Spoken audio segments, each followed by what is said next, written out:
જે જમીન અમિતાભ બચ્ચને 7 કરોડ રૂપિયામાં લીધી હતી એનો ભાવ અત્યારે 210 કરોડ રૂપિયા થઈ ગયો છે।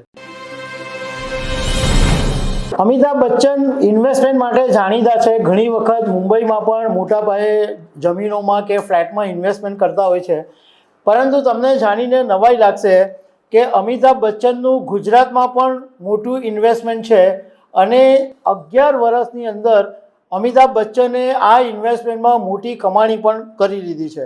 તો આના વિશે હું તમારી સાથે વાત કરીશ। મારું નામ રાજેશ શાહ છે અને તમે જોઈ રહ્યા છો ગુજરાતના સૌથી મોટા ડિજિટલ ન્યૂઝ પ્લેટફોર્મ ખબરછે.com।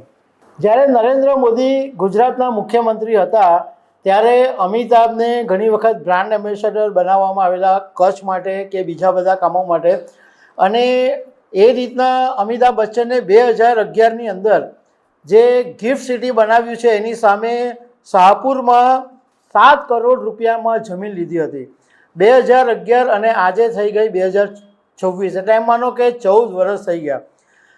14 વર્ષની અંદર જમીનના ભાવ એટલા બધા વધી ગયા છે કે એનો આંકડો સાંભળીને તમે ચોંકી જશો, તમારી આંખ પોળી થઈ જશે। જે જમીન અમિતાભ બચ્ચને 7 કરોડ રૂપિયામાં લીધી હતી એનો ભાવ અત્યારે 210 કરોડ રૂપિયા થઈ ગયો છે। એટલે તમે એમ માનો કે એમ આજે અમિતાભ બચ્ચન વેચી કાઢે તો 203 કરોડ રૂપિયાનો નફો 14 વર્ષમાં થઈ જાય છે। અમિતાભ બચ્ચને જે જમીન લીધી છે એ 23,169 સ્ક્વેર મીટર છે, એટલે 5.72 એકર થાય, અને વીઘામાં ગણીએ તો 14 વીઘામાં થાય, એટલે 14 વીઘા જમીન અમિતાભ બચ્ચને 7 કરોડ રૂપિયામાં લીધેલી।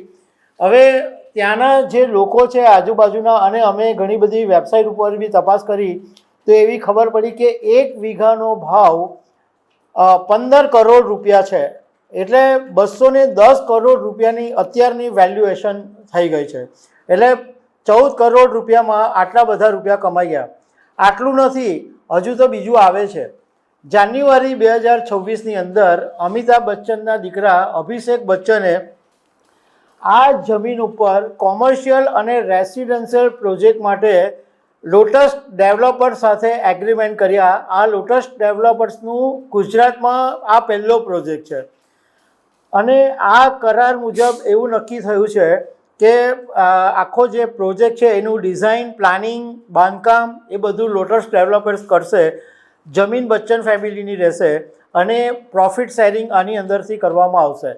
અને આ આખો જે પ્રોજેક્ટ છે એ અલ્ટ્રા લક્ઝરી મિક્સ યુઝ પ્રોજેક્ટમાં premium retail space, grade A commercial offices અને હાઈ એન્ડ રેસિડેન્શિયલ યુનિટ, આ બધું આ પ્રોજેક્ટમાં બનવાનું છે। ત્યાંના લોકોનું કહેવું એમ છે કે 10 વર્ષ પહેલાં આ વિસ્તાર એક ઉજ્જડ વેરાન પ્રદેશ હતો, ખાલી ખેતી થતી હતી, અને ગિફ્ટ સિટી બન્યા પછી ચારે બાજુ ડેવલપમેન્ટ થયું છે, અને એને કારણે જમીનોના ભાવ વધ્યા છે, લોકોને સારા એવા પૈસા બી મળ્યા છે, અને ત્યાંના લોકો આ અમિતાભ બચ્ચનના પ્રોજેક્ટથી ખુશ છે, કારણ કે એમનું માનવું છે કે આ એકદમ હાઈ એન્ડ પ્રોજેક્ટ બનવાનો છે, અને એને કારણે વધારે ડેવલપમેન્ટ આજુબાજુના વિસ્તારનું થશે, અને હજુ જે જમીનોના કે મકાનોના ભાવ છે એ વધારે વધશે। પણ અમિતાભ બચ્ચન જ્યાં હાથ નાખે ત્યાં સોનું થઈ જાય એવી હાલત થઈ ગઈ છે, કારણ કે મુંબઈમાં પણ એમણે કરોડોના ફ્લેટ હમણાં થોડા સમય પહેલાં દીધા છે। તો દર્શક મિત્રો, આવી અનેક વાતો સાથે અમે તમને મળતા રહીશું। Thank you very much.